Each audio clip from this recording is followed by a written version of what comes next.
should come inside, make you feel something that's nice. I'm not perfect, it's just life. You know how we go, always moving with the flow. Play for keeps, play some shows in the six with my rhymes. Ride high, touch the sky, if you're eager you can fly. Find some place you can thrive, picture perfect just in time. It's fine, I'm okay, dancing around the words you say. It don't matter either way, you know I'm here to stay. I wanna be with you tonight, and you don't get on my nerves. I wanna be with you tonight, and you don't wanna get hurt. Swear.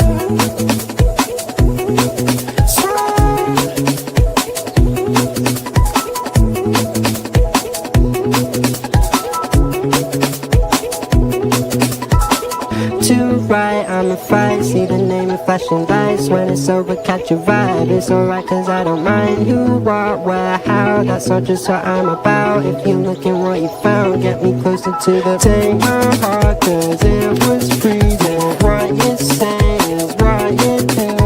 Look outside and catch the feeling. Let me know because I'm gonna be with you.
Sex got me tipsy.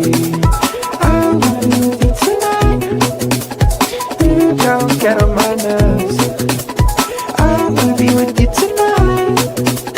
You don't wanna get hurt. So swear, swear, swear, swear.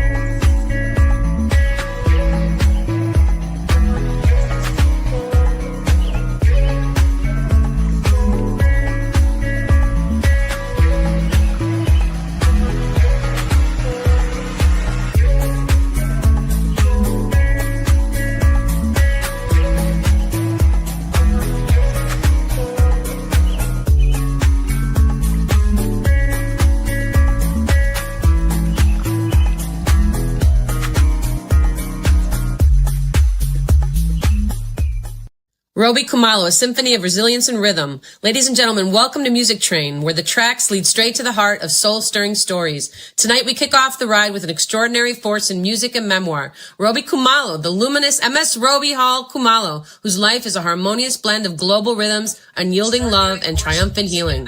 Married to the legendary Albert Kumalo of Ladysmith Black Mambazo, the Grammy-winning choral powerhouse that redefined world music alongside Paul Simon on Graceland.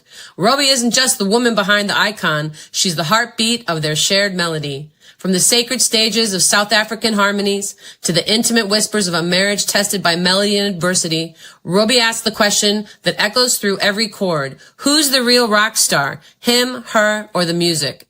Her bilingual memoir launching in 2025, Casada con un Rockstar, unveils it all, tales of love and music, Graceland stories, and behind the music woven with the threads of women in music who dare to amplify their own voices. But rObi's journey isn't confined to spotlights. It's a resilient riff against the odds. Diagnosed with multiple sclerosis, she channels her MS journey into a powerhouse of inspiration, transforming pain into poetry through her acclaimed blog and podcast, MS rObi Hall Kumalo. Episodes like Overcoming Challenges, Season 4 of Episode 6, Field Tone Monochord, reveal how she wields therapeutic instruments for Reiki healing, turning personal battles into communal anthems of music healing and healing through music. From Baha'i pilgrimages of the heart to vibrant confessions of her life's games people play, rObi's storytelling, raw, radiant, and rhythmically alive, invites us to embrace memoir of resilience and dance through the darkness. A trailblazer in storytelling and inspiration, rObi Kumalo doesn't just play the notes. She composes the score for living boldly.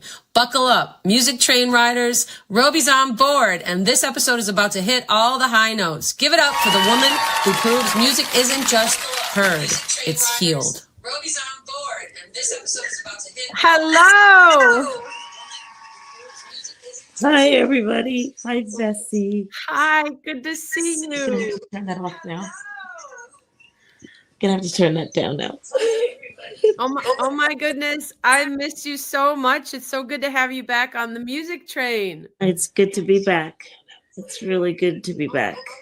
You look amazing. I hear a little bit of an echo, but that's what happens when we're live streaming. And I think that that's super exciting that we have all these listeners on X, Facebook, and YouTube. Thank you, everybody, for tuning in. This is the Music Train, Season 8, Episode 3, with teaching artist rObi Kumalo. She's here right now, live in the studio, and I couldn't be more excited. How are you doing today? I'm doing pretty good. Doing pretty good. Even though I sound like I'm technically out of order, I'm very much in order to be in your presence and back on Music Train. It's very exciting to be here. You and I met. I love you, first of all. Second of all, I love you. And third of all, I love you. You and me met on Clubhouse. And there's an echo. Is there any way maybe we can I'm not sure what that is. We're live here. Let me see if I can help. Check. Can you give me 1, 2? 1, 2, 1, 2. I hear no echo on my side. Okay, check. All right, we're good. All right, awesome. All right. I wanted to shout out, BK Han, who conceived of this show live on Connect Club, where season 1 is all digital artifacts, NFTs of songs written on the spot, which you are very accustomed to doing. You're a healing entity. We've spoken about healing and your journey before. We've spoken about music, having met you on Clubhouse and have done voice acting with you. Yes. Shout out to the one and only I Paint Creature. APC. What's up? He's so amazing. He's still going and doing amazing things. Everybody loves you so much. The transformation that you have had throughout your life is quite an astonishing story. You're putting out a book. You're authoring a book. Can you tell me more about it? I have authored a wonderful book called Married to a Rock Star. It's so wonderful that I published it twice. Because, with MS, you can never do things once. Sometimes you have to repeat something. Mm-hmm. But this book is about being married to a rock star. Besides being a musician all my life, when I became a young adult, dating and falling in love and all that kind of stuff, I met somebody that I loved enough to marry, but he was really busy touring the world with Paul Simon and making a record called Graceland. And it was like my little life, and then a bigger life, being single, and then a wife. So it was an interesting transformation for sure. But I wrote this book, and it was an interesting challenge with MS and my vision being partially blurry most of the time, to use technology, to use paper and pen and put it all together and keep the ideas flowing. Was a big challenge, but a lot of fun, and I actually accomplished the goal twice. I can't wait to read it, and I think everybody here needs to go get your book right now. You're one of the most fascinating people that I've ever met. I'm hoping you're going to play live for us tonight. I'm not sure. I know that your faith is truly where your center is with the Baha'i faith. Let's talk a little bit about that. How did you get into the Baha'i faith, and what is it about the Baha'i faith that you feel connects everyone universally? Well, thank you for asking me that, because you live in not too far from the Baha'i center. In Chicago. Yes. In Chicago, yeah. So when I think about you, I do remember my faith very, very much. I talk about it in the book, Married to a Rock Star. I kind of met the Baha'i faith when Dizzy Gillespie passed away. I lived in New York, and next to New York is New Jersey. And Dizzy Gillespie lived in Inglewood, New Jersey. So when he passed away, they did a lot of homegoing and funerals for him in different places in New York City.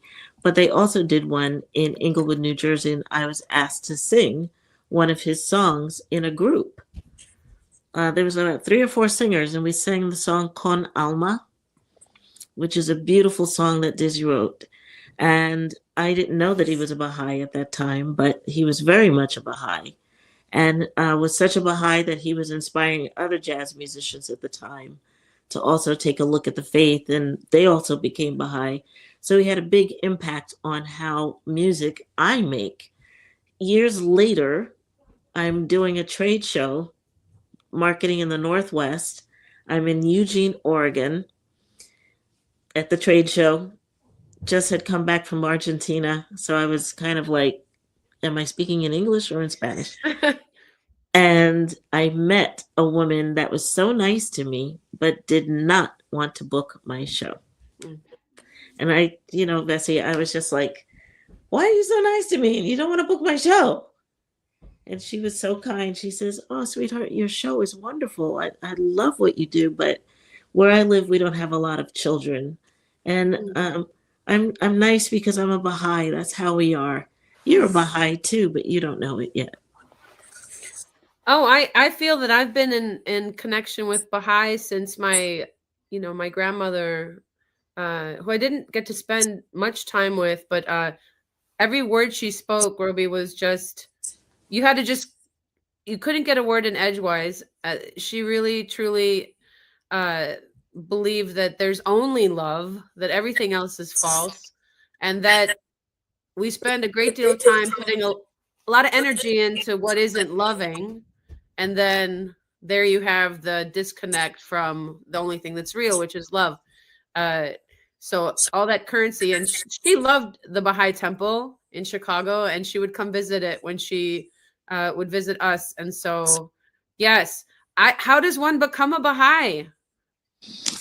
For me, it was a lady who was Baha'i who says, you want to be a Baha'i? I said, yeah. What do I have to do?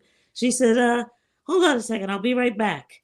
She came back with a little card and a pen, and she's like, here, sign this. Oh, I love it. And I was like, all right. Here. She's like, okay, you're a Baha'i. We brought the family to the Baha'i temple when they were rather young. Yes. Wow. And I said, you have to be completely quiet. We did this because a friend was visiting, and a dear friend of mine, Nora, was visiting, and she really wanted to go there. And I was like, oh my goodness. She's like, you can't speak in there. And I had been there with Kevin before, but the point is that our little kids were running through but they weren't saying anything. But mom was like going and come back here. And, it was a very, very funny, memorable, beautiful to be there in the silence, in this holy, gigantic temple of just like all this space, expansive. I'll never forget just the silence. With the joyous pitter-patter of little feet. Yes. Yes. And how happy that made the whole space. Yes. Because we love children. The Baha'i faith, we love to work with children, teach children, let children discover the faith as best as they can, however they can. If they don't, like your grandmother used to do, or your mom, talk about peace and love. Yes, and you're good at that. And it's so different to walk into a space, a sacred space where there isn't somebody preaching. It's quiet there. There's nobody making any sounds. You're sitting there and you're with yourself and everyone else who's sitting there in silence. It's so important. So I will never, ever forget that. And now I want to go back. And when are you coming to Chicago? And can we go together? I have a million questions. You guys, we've got rObi Kumalo, teaching artist, author, amazing singer-songwriter, amazing human being who has been writing, performing on tour for 30 years. Didn't you play at Kennedy Center? Didn't you regularly perform at Kennedy Center? Not regularly, but Kennedy Center, Carnegie Hall, a lot of really amazing spaces. I've had the opportunity when I was a background singer for Diana Ross and Aretha Franklin, those great people. Amazing. I had a wonderful journey, which is why it was fun writing the book about being married to a rock star, because kind of like you were saying, who's the rock star? Yeah. You. I know it. Let's see some comments here. People are loving you up here. I want to shout out Francisco Nawardena. She says congratulations and hello and welcome. Hardistry is here with us. Joe Nix. Shout out to Hardistry. You heard his song at the beginning of the show here. We decided to feature artists each week. Hardistry is here. He says he's hello and great opening. And everybody on X is here. Got about 30 listeners right now, Facebook and YouTube. Thank you for subscribing, everyone. Shout out to BK Han in Singapore. Hopefully he can come through. He's so busy these days, being a teacher and AI creator and just a mobilizer. You know, he really gets people going. You know, we wouldn't be in season 8 with Music Train, this show born of love, you know, to support people's stories. Let's get into yours. So let's talk about rObi's beginning. Like, what was the first song, or what was your family like? Oh, it's just funny that you would ask about my first song, Vessy, because I do remember the first song I ever wrote. It was a song that I knew I was writing it for my brother, but it was an interesting song to introduce to the family kind of after dinner. Yeah. You know, we weren't a big family for dessert. My dad had diabetes, so we never ate like desserts. Yeah. But we would sit around and talk and just hang out with the family. So I was like, I wrote a song. Everybody, I wrote a song. I was about 3, 4.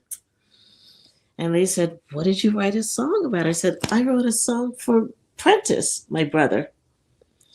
And they said, do you want to sing the song for us? I was like, I would love to. There's a dance that goes with it too.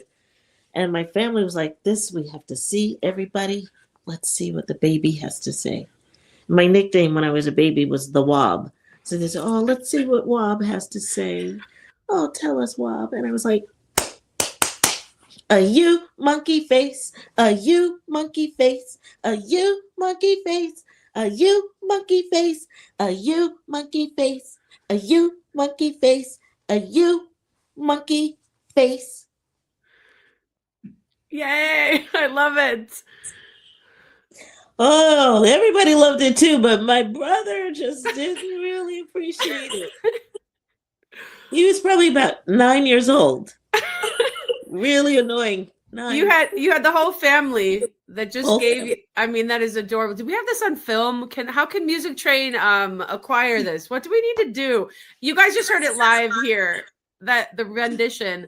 So is this okay? So how many children's songs have you written, and where can people find your music online? Everybody go to rObi Kumalo, ROBBIKUMALO.com to connect with everything that rObi's doing, everything that she's doing, to find her music, to support her on her journey, to connect with her, to, you know, I know that you love to talk to the people who are, you know, realizing that the connection that artists have with their audiences is in the moment, and to take advantage of that, to reach out. So you guys go there right now, sign up for her mailing list, reach out and say hello. And thank you again for tuning into the Music Train Season 8, Episode 3 with my friend rObi Kumalo. Okay, let's get back to music. So you're in your teens. Where are you now? What's going on in your life in your teens? What are we doing? In my teens, I was very, very much in love with not just music, but also theater and musical theater. And my mother had a lot of limitations on how much music I could absorb. She had like a limit. And at some point, by the time I got to high school, she was like, enough already. Really? All these after school things you're doing, all this late night rehearsals. I don't think so anymore. You're going to come home after school. And I was like, but Mom, she's like, if it's during the school day, I don't mind you doing it. But this after school, no more. So what did I do, Vessy? I started a children's theater company after school. Let's go. So I would stay after school every day, convincing my friends to join the children's music company. And they said, well, what are we going to do? And I was like, we're going to take our show and go around town and go to different places. Well, I talked enough that somebody heard that I was going to do something like that. Yeah. And then they found a preschool that wanted us to come and do a children's show. Amazing. So I had to cram together a show really quick. How old were you? Maybe this is 1980. Okay. I was maybe 15, 16 years old. Wow. So you're entrepreneuring it up in your teens before you head to college. Before I headed to college, I went to Stony Brook University, and I wanted to be a music major, but it was a STEM school. Okay. So they didn't really have an undergraduate music department. They had a great grad music department, but not an undergrad department. So I was a little frustrated. And then after maybe almost 2 semesters, I decided that college wasn't for me. I was going to drop out. But I couldn't really tell my mother. Uh-oh. I was nervous to tell her, so I went back for my second year. So you did 2 years. You did 2. So you got your... So, yeah. So how did she respond after she found out? Well, I kind of flunked out of my second year because I really didn't want to be there. And so when she, in college, you don't really get report cards, parents. They're either mailed to the student or the students can pick them up themselves, or it was a whole different thing.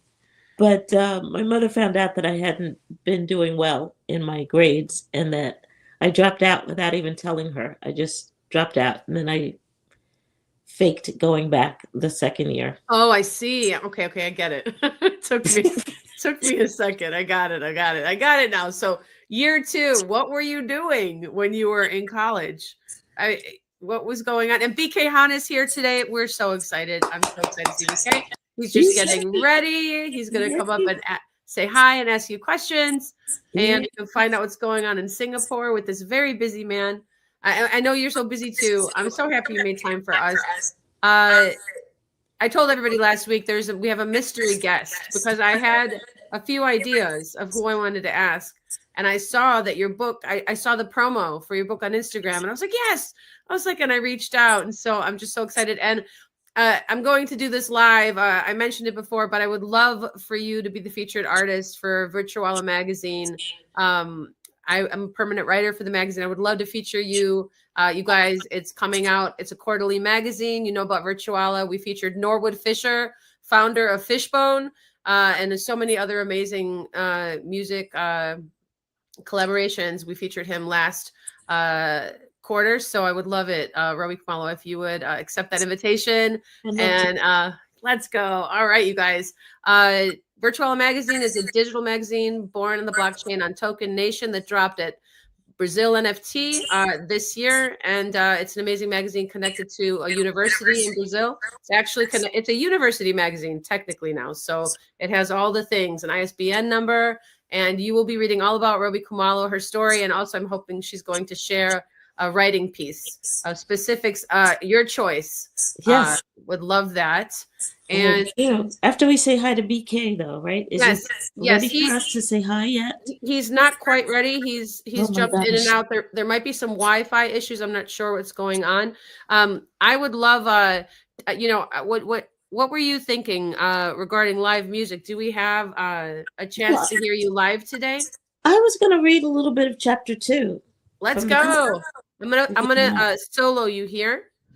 Excellent. And you guys sit back, have a drink, have your coffee or your tea, and let's listen to this excerpt from the amazing rObi Kumalo.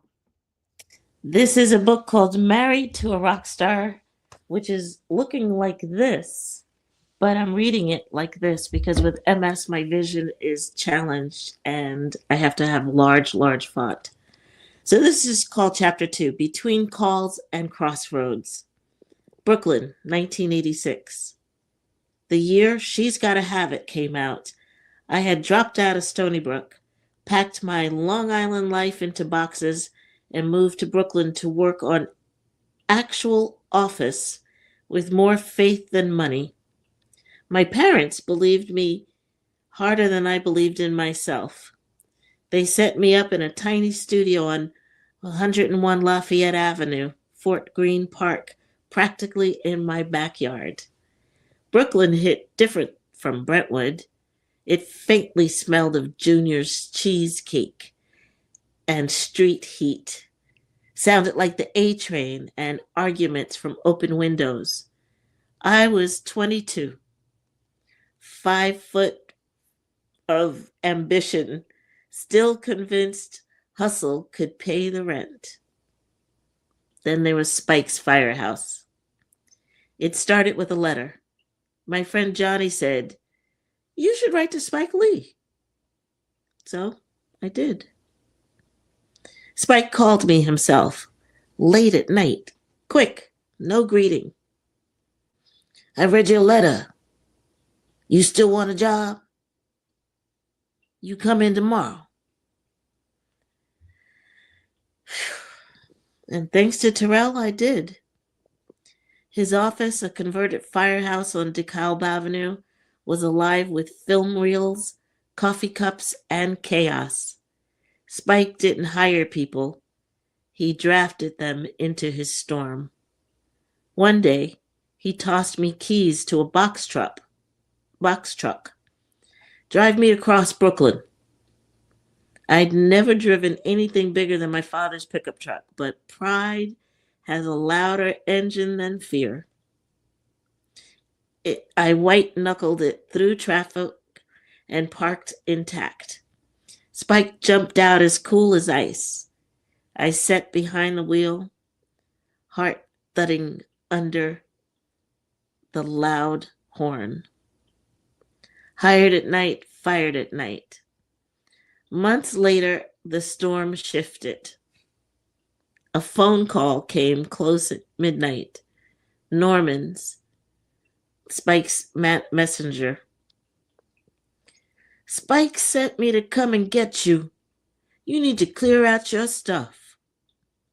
He'd hired me in the dark, and he'd fired me in the dark. I told Norman, "I said the wrong thing to the wrong person on the wrong day." Brooklyn doesn't sugarcoat lessons. The Bridge of Friends. Tracy, one of Spike's staffers, called soon after. "Don't sit in that. Come with me." She later joined Festival Productions, George Wean's company behind Newport Jazz. The day she walked me into that office, I stepped from film frenzy into organized artistry. That job steadied me.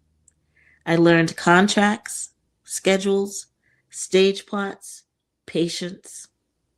Failure had redirected me faster than success ever could. The neighborhood holding me. Fort Greene was its own university. Betty Carter lived a few blocks away. Even her casual talk swung like a solo. Violinist Noel Pointer passed by with his case like a badge. On these streets, genius was common and excuses were rare. I dated Betty's son for a while, and I learned that talent never cancels out humanness. It only amplifies it. Failing upward. On paper, I looked like a failure. Fired by Spike. Broke more often than paid. 1 gig away from packing up. But each no cut the marble a little cleaner. Brooklyn stripped me down to what was necessary. Rhythm, resilience, and honesty. And somewhere in between the late calls and early hustles, the phone began to ring again. International? Uncertain. Full of surprises. Between calls and crossroads, Fort Greene taught me to survive artfully, to fail upward, to improvise when plans collapse. By the time Tracy introduced me to the world of festival productions, I already knew how to rebuild from ashes. And somewhere in that same season, fate was tuning another string, one that would eventually play the name Bagiti Kumalo. And that is chapter 2.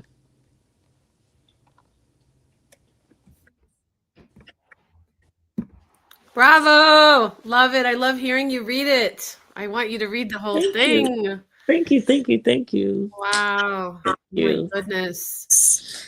Does it feel like a love story? Not quite yet, right?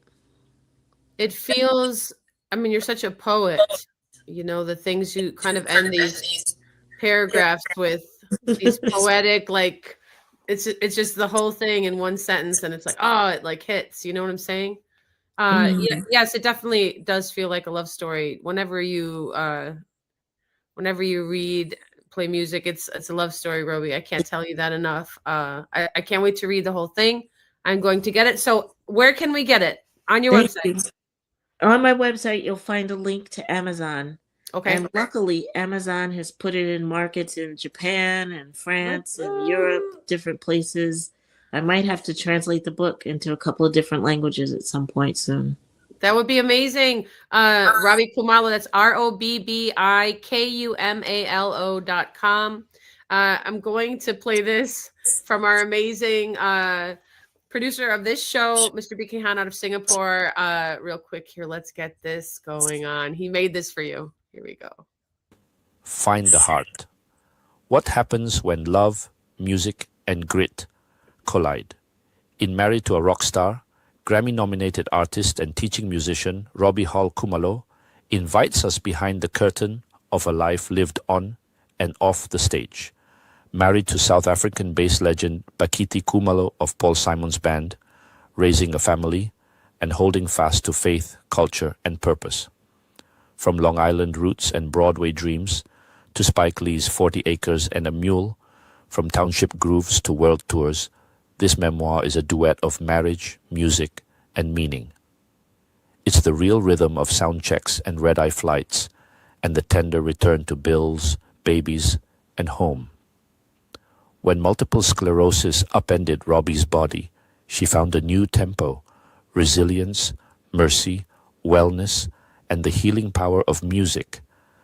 Inside are honest stories of love, conflict, and reconciliation, backstage glimpses of the creative process, and a cross-cultural heartbeat shaped by Native and Baha'i influences and community.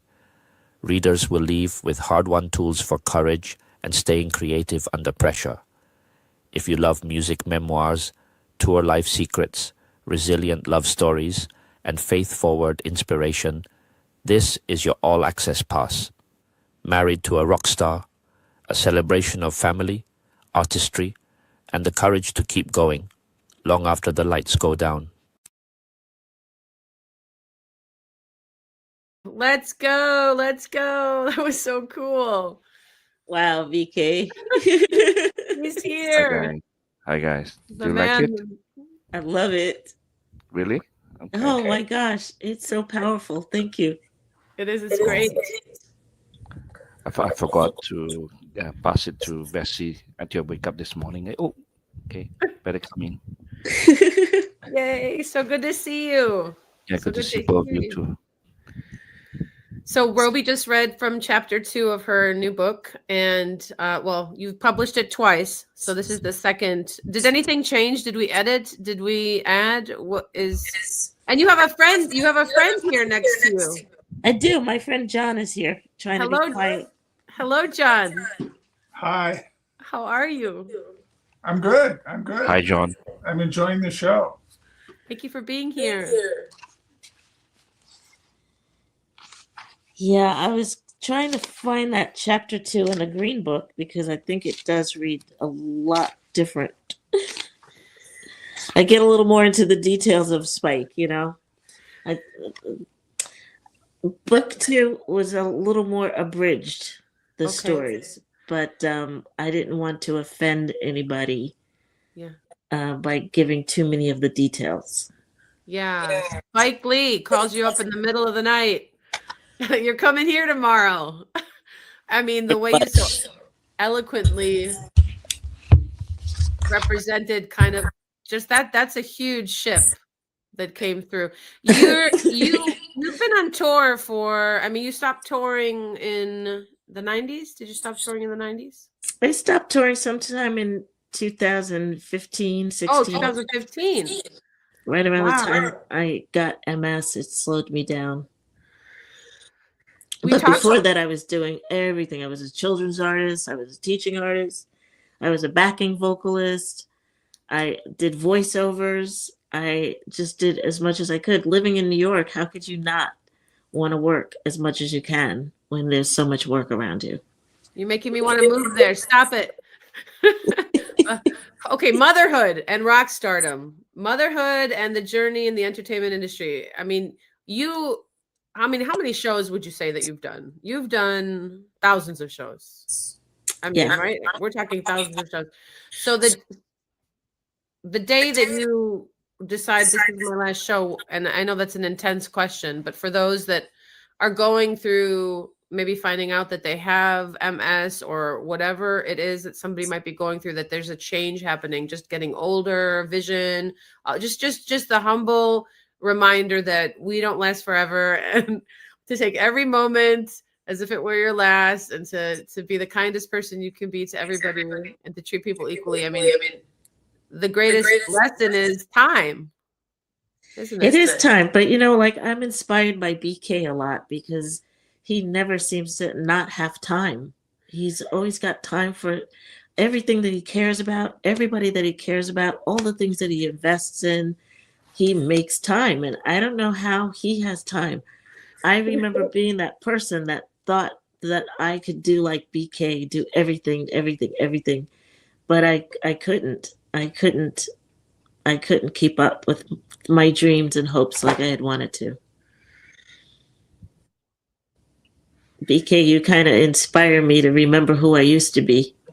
Well, you can subscribe to my next book called Time Machine. Wait, is this an exclusive? Did this just happen right now? No, just kidding. But she inspired me to maybe write a book called Time Machine. Yeah.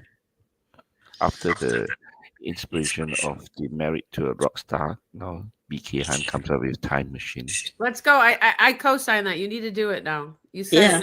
he said he has to do it now. BK, do you have any questions for rObi? Oh yeah, okay. So I noticed that there's actually 2 books. Are they the same book or just different edition? The green book, the green cover is the first edition of the book. I was in the process of trying to upload this cover, this brown cover that I had designed on ChatGPT, which I really liked a lot, but I couldn't quite put it into the template of Kindle.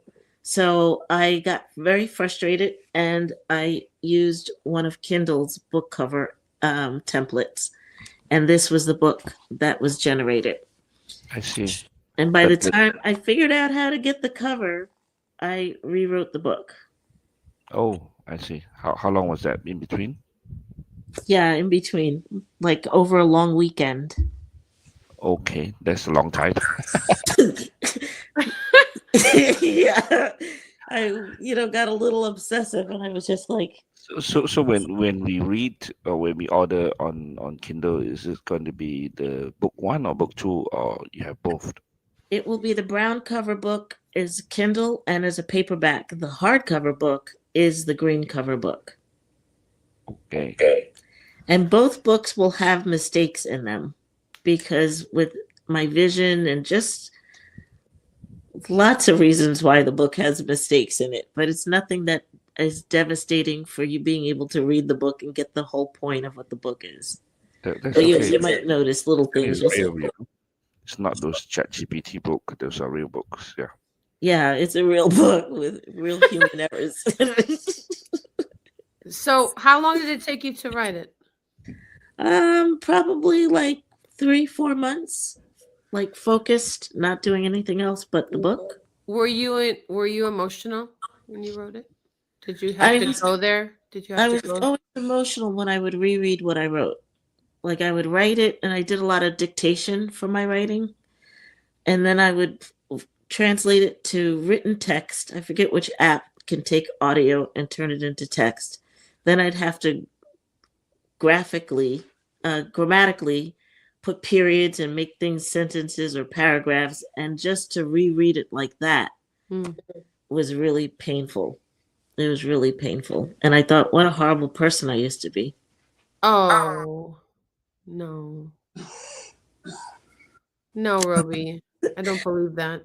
What a takeaway, right? From the book writing process. It's like a songwriting process, but it's a different type of reward. You know, with the song, like you almost have a more instant reward from writing a song. But in writing a chapter of a book, it's not an instant reward. Yeah. It's a temporary reward until you share it with someone. That's true. I'm gonna just take this moment right now to shout out last week's guests. Danger Devin and Pugs were here. You guys, thank you so much to those guys. They had so many fans here that were shouting them out on X and everywhere else. We just had a show in Blue Island, at Blue Island, Illinois, at a beer company just this past Friday with Joe Ryan and the AM Drinkers.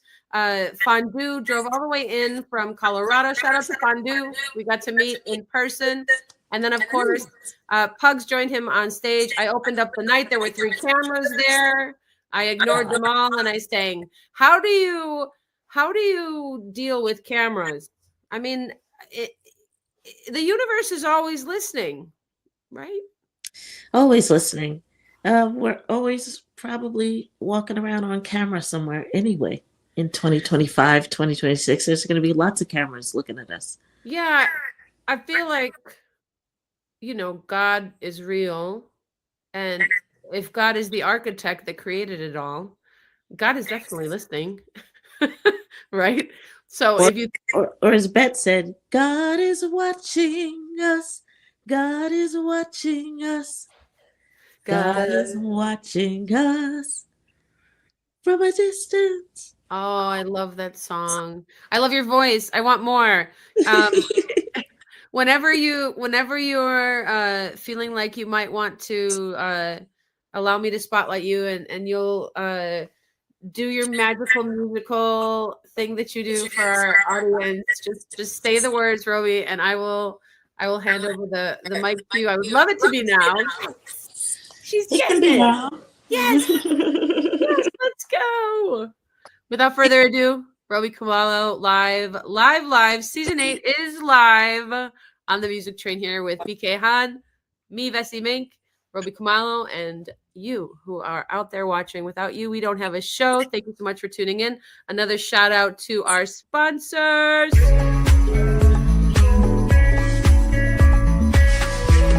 So this is my monochord. It sits on my lap and vibrates, and the vibrations alone are really healing to not only the blood system and the nervous system, but to every muscle in our body, ligament, tendon, all of it.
Thy name is my healing.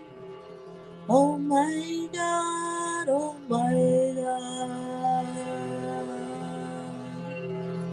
Remembrance of thee is my remedy.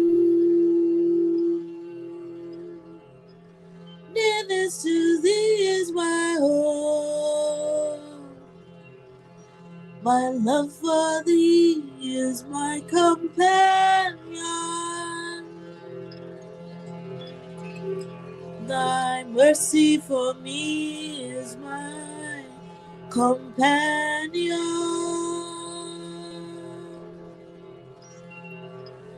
Thy mercy for me is my healing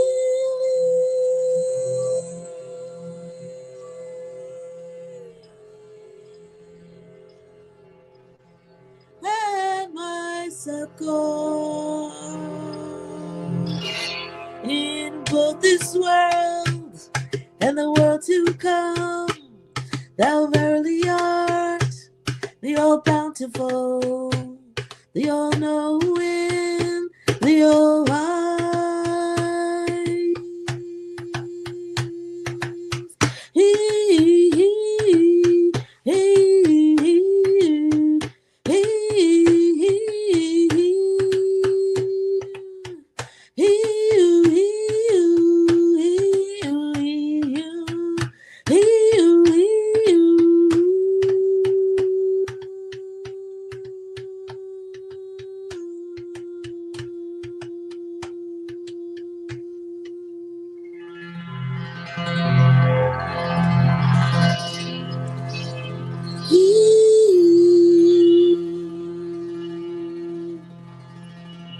Thank you so much, Vessy. Thank you, BK.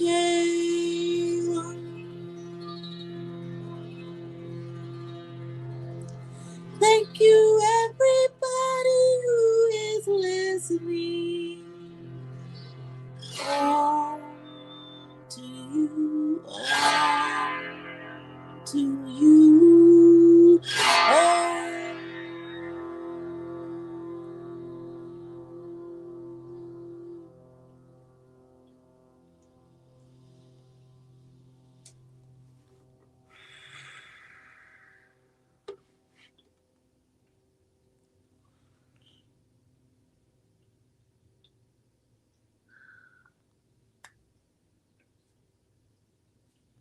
사랑합니다.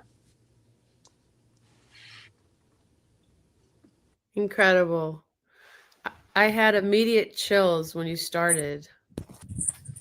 Like immediately you started singing, and there's no words. Thank you. Thank you for letting me know how these frequencies come through the internet, because this is tuned to 432 hertz and it's meant to reach you and make you feel better. I do. I'm so happy. I'm happy too. I love you so much. We've not met in person yet, and at least not in this life. No, maybe we knew each other before. We had to have. Maybe we've always worked together. Yes, we have to work together more. We do. I mean, I need to hug you right now. Vessy, you need more time. I need the time machine. Yeah. You know, I wrote need a to subscribe song. to the book. Yeah.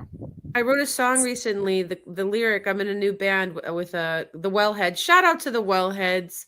And during our rehearsal, we just played a block party in Lombard this Saturday, and people loved it. It was a whole beautiful neighborhood in Lombard, and families and rock and roll and jazz and all this interesting different music from all these different, bands, family bands throughout Chicagoland area. And so there's a song called Game On that we wrote together, and I wrote this lyric. I say I wrote it, guys, but I feel like a vessel. We're all vessels. It came through me, the idea. You can't take credit for certain things. You can take credit for how you treat other people. You can take credit for how you think of other people, respond, your actions. You should definitely take credit for all your actions. And in the beginning of this song, the opening lyric, it goes, time is just a construct. It really doesn't mean much. Ask me if I'm okay, I'm not. And it goes into this because it's game on, honey. And game on means like you have the moment and that's all you have. And I really feel that what you just played emphasizes that extremely so. In the moment, you said 432 hertz. I've heard that that's a healing frequency, the way that you are tuned. Now, I don't really understand it beyond that. Could you speak more on that? And also, Frances, shout out to you. Frances from LA, my dear friend. She says, I'm glued to this show of yours with rObi Kumalo. She just wanted you to know that. We love you so much. You have fans all over the world tuning in right now, sharing love on X, Facebook, YouTube. And we're just sitting here with you and want to know about more of that tuning teaching that you have to really kind of make those who are listening understand what the difference is. Well, you know who would answer the question much better than I would is ChatGPT. Okay. Because it is scientifical. I made that word up. We got to write that song. It is scientifical. I love it. 132. Something about me and you. Yes, you know we have to write a song today because the whole concept of the show, born on Connect Club with BK and a few guests, he said, Vessy, write a song on the spot. We've got some guests. Let's ask them for a word each. And we do it now? Should I get my guitar? Is now the time? I think it is. I think we're at the time. Yes, we're almost at the hour. I don't want to say goodbye to you. Please do I'll not just leave. talk a little bit about 432 hertz while you get your guitar. Yes. Because most of the time we go to orchestras and we see that they tune to 440 or 441. They're trying to tune to a frequency that is a newer frequency. Before the turn of the century, 1900s, instruments were natural substances. They were wood, they were metal. They were already tuned to whatever their frequency was. But when man came along and decided that they were going to build the instruments that had strings, especially, they had the power to control the tuning of the strings. And I forget who it was in politics that decided that 440 would be what would be the key. 440 would be the A. 440 hertz would always be A. Whoa. And 432 hertz is still A. Wait. Somebody in politics decided what the tuning would be of A? And that's interesting. It is interesting. And I want people to do the research on that because it's a real deep story when you see how music went from just what people did. You know, people made their instruments at home. They didn't go to Sam Ash. They had to buy, they had to build their own instruments so they could make an instrument out of whatever they had. So it was something that was natural. It was already in its tuning. When they got together to play, they were trying to figure out, how do I get my thing to sound closer to your thing? What is your thing? What is my thing? I don't know what these things are. This is a gourd. This is this is that. And when you think about African instruments, they were all made out of nature. The djembe drum is made out of a tree. The skin of a cow is the head of the drum. So we've always depended on nature, but somehow in the 1900s, we became more, advanced as a civilization and thought that we could create things that nature created. How dare we? How dare we? How dare we act like people? Okay, so BK has definitely taken you up on the ChatGPT prompt. Frequency 432 hertz is often referred to as the natural frequency or healing frequency. It's a turning pitch that some believe is more harmonious with nature and the human body compared to the modern. And he goes on. So definitely, guys, check out the chat there. I've got my guitar. We're on Music Train, Season 8, live with rObi Kumalo. And this is episode 3. Thank you, everybody, for tuning in. We have to write a song, and I will need a word or 2 words from rObi, and then I will go and I will write a song on the spot, and then we will jam it out. If anybody in the audience wants to add a word for the song, please do it now, and I will try to add it. And maybe your friend who is with you would like to add a word, rObi. Time machine for me. Okay, time machine. Recognition. Okay, I'm going to have to write this down. Time machine. Time machine. Scientifically? Recognition. Recognition. And then does Joe want to? John? Oblivion. Oblivion. Okay, I don't know if it'll work you and I together. I think we'll cancel each other out. But will you intro me in, and then once I start, I will write the song. But if you'll intro me in with the beat.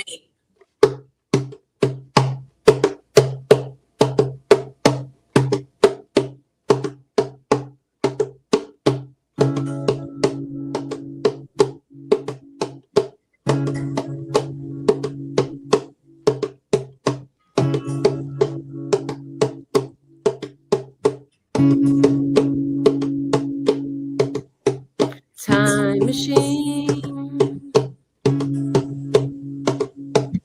open up your dream. Time machine, recognizing me, oblivion.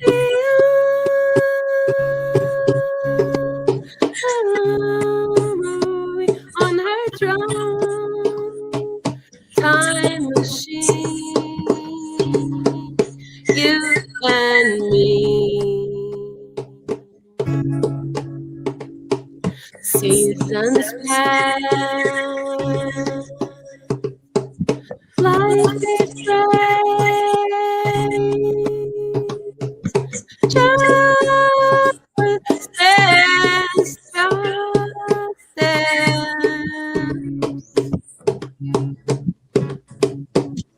Time machine, evergreen, you and me, on the scene.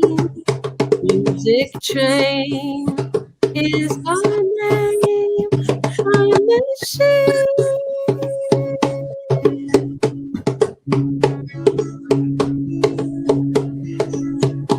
I'm living in oblivion.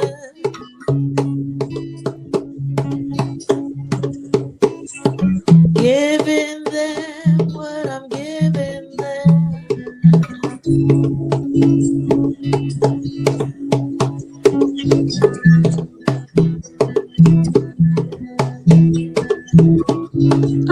Oblivion, waking up. Oblivion's waking up.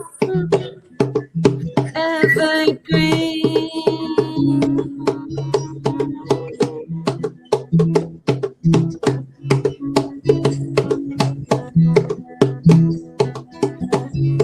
Without you, there's no me.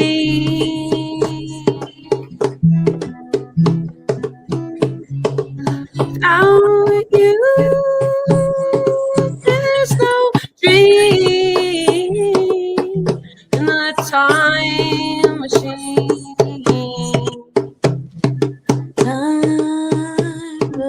machine.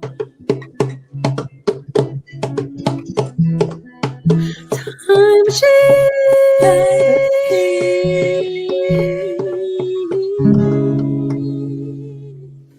Yes. Let's go. We gotta release that.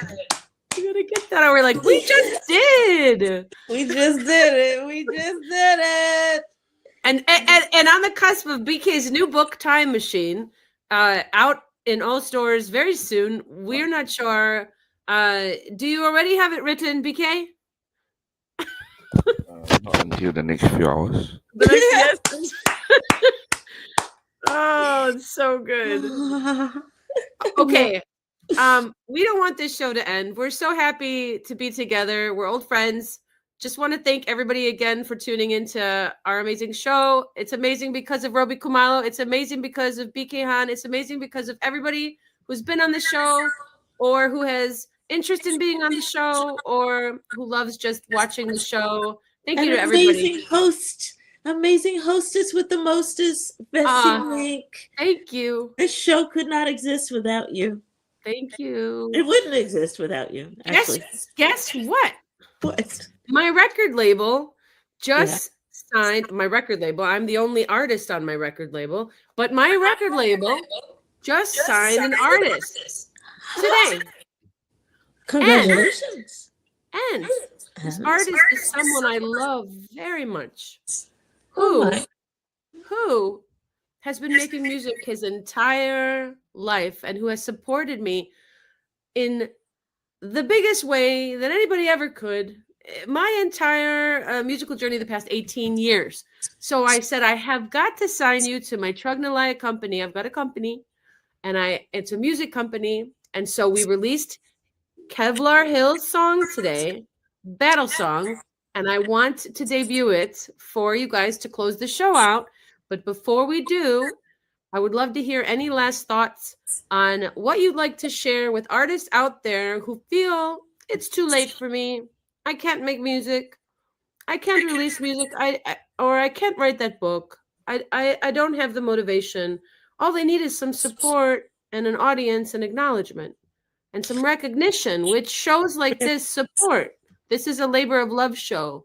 Our sponsors are a cachet of amazing businesses inspired. BK has inspired so many people to go out there and grab their dream by the reins and say, this is mine and it's already happening and this is how you do it. And this is, and you don't have the idea and let it live there and say, oh, that'd be a really great idea. Or that you have that idea, you go ahead and you do it because that's the magic of the moment. So I would like to pass the mic over to either BK or rObi right now to share on that for people listening, to really just be in the moment here and take that to heart. It's yours. Yeah. Okay, I think whatever you want, whatever you think, just keep going. I think, nothing can stop you if you just keep going. Wherever you are, whatever you are. Yeah. Very true. And I think because we're people and not trees, we should use everything that we possibly can use. Our fingers, our toes, our hair, everything about us is meant to be an example of love and life and kindness and beauty and our great creator that made everything. So if we're a bunch of stuff that can be creative, hone in on what you are. Whatever it is, hone in on it. Love in on it. Love yourself first, because you want to love everybody else too. But start with the love for yourself, because if you can't love yourself, you might forget. And then give it all away to somebody else, and then you're like a drought. You can't give it away. It's an endless well. It's an endless well. It's an endless well. So don't ever forget that. It's not over. It's an endless well. You have no choice. You're a people. You're going to be here till you're not here, and then you'll be something else. Yes. Life is crazy. Never over. Oh my God, I'm crying here. John, do you have any last words? I can't add to that. I can't improve on what you guys just said, really. Oh, I Thank would love to hear your. Okay, well, that was beautiful, but I really, what a sweetheart, John. Thank you for being here today. Okay, it's now time to say goodbye. We don't want to say goodbye, so we will say hello. Today is yours. This moment is now. You have everything you need, and just remember that the well is all the love in the world, and it's yours. It's actually your birthright. Whoever you are, wherever you come from, whatever you were taught doesn't need to be consecrated as your architectural structure to stay incarcerated in. We can break that, and you're open. You're in the Baha'i temple, and there's a ton of space around you. It's silent. You can create, you can mediate, you can act like yourself and who you are, and stand up for humanity and each other. Let's go. And without further ado, our guest for next week, it's a secret. That's a new thing. We're not telling you anything. You'll just have to tune in. And rObi, I hope that you'll come back, and maybe we could have more on your chapters. Although I think everybody here needs to get your book right now. Please, you guys, support this amazing human being, rObi Kumalo, on the internet via ROBBKUMALO.com, and get married to a rock star by rObi Hall Kumalo. She's the rock star that got married to as well. Soon we're going to have more to talk about with regards to rave reviews on this book. I just know it's a bestseller, as it should be. And thank you for supporting Music Train, you guys. We'll see you next week. Without further ado, Chugnalaya artist, Kevlar Hill with Battle Song. Very beautiful, cinematic, very amazing piece. Here we go. Good night, everybody. And good morning. Bye. Thank you. Love you so much.